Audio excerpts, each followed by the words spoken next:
E aí, meu sétimo ano? Beleza? Vamos lá! Livro novo, capítulo novo, falar de coisas novas. Pare e pensa um pouquinho. Como que o celular que você está assistindo agora foi feito? Como que a televisão da sua casa foi produzida? Como que o automóvel que você anda sempre teve sua confecção? Queria que você parasse para imaginar os processos industriais que formam tudo que nós utilizamos todos os dias. Porque assim, tudo que a gente usa hoje passou por um processo industrial, certo? Existem alguns países que têm um processo de industrialização considerado clássico. Por quê? Porque tiveram início lá no século XVIII. Olha quanto tempo tem, ó. E aí por que a gente chama de industrialização clássica, então?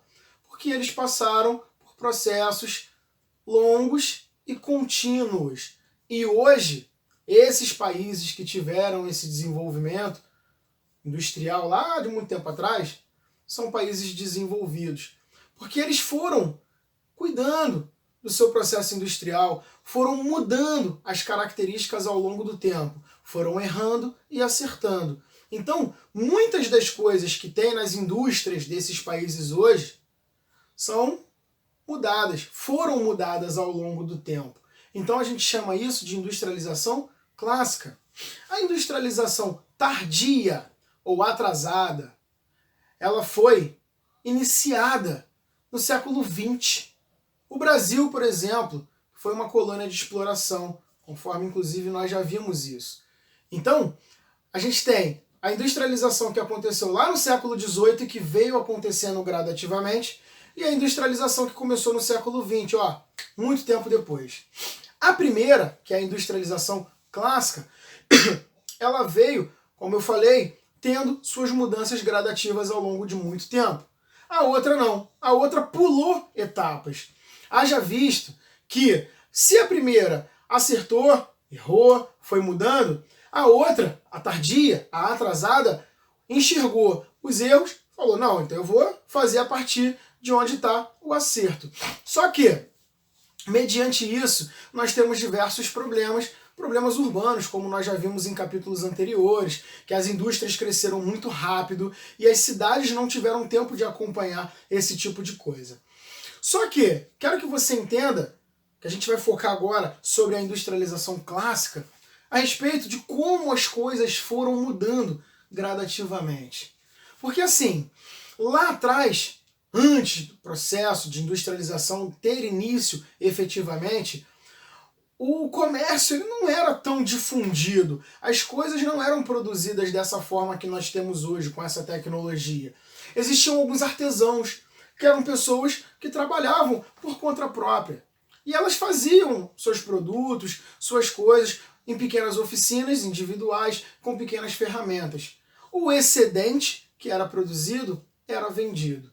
E aí que começou a questão do capitalismo. Porque esse excedente que estava sendo vendido, estava sendo passado, começou a aumentar a questão da produção. Uma vez que uma pessoa não tem ferramentas, não tem oficina, mas que ela precisa de uma determinada coisa, de um determinado produto, uma outra pessoa que pode produzir, vai produzir, logicamente, valendo algum custo. Por conta disso, nós temos aí o início do processo de produção industrial.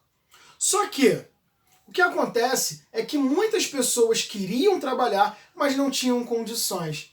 E aí que a gente tem a mudança na estrutura de trabalho. Porque aí a gente fala a respeito da questão do proletariado e da burguesia. Hoje, as pessoas brincam muito. Ah, você é burguês, que é riquinho, mais ou menos isso. Só que as coisas não são exatamente dessa forma. Não era visto dessa forma. O que acontece é que a população que tinha uma certa condição financeira, ela acabava contratando pessoas que não tinham a mesma condição financeira para trabalharem para elas. E aí, essas pessoas que eram os trabalhadores faziam a produção, produziam seus produtos e, por sua vez, os donos da produção, ou seja, os burgueses, eles vendiam esse produto produzido pelas mãos do proletariado. Isso veio de uma forma boa e ruim ao mesmo tempo. Por quê? Porque o dono da produção, ele enriquecia mediante o trabalho do trabalhador, do proletariado, que por sua vez recebia um certo valor mediante a sua força de trabalho. Haja visto, mais uma vez, que ele não tinha condições de colocar uma oficina ou alguma coisa para que ele pudesse trabalhar de maneira individual, de maneira própria, autônoma. E isso foi muito criticado no século XIX por um filósofo chamado Karl Marx. Karl Marx defendia o conceito de mais-valia. E ele falava que se a classe trabalhadora tudo produz, tudo a ela pertence. Então, o que Karl Marx defendia é que essa divisão ela era muito injusta. Porque se o burguês, o dono, o patrão, ele não produzia, ele tinha que ganhar menos do que aquele que metia a mão na massa, que produzia alguma coisa. Mas aí a gente esbarra numa certa situação. Porque se o dono ele não dá oportunidade para o proletariado trabalhar, ele também não ganha. Então a gente tem que rever essa condição.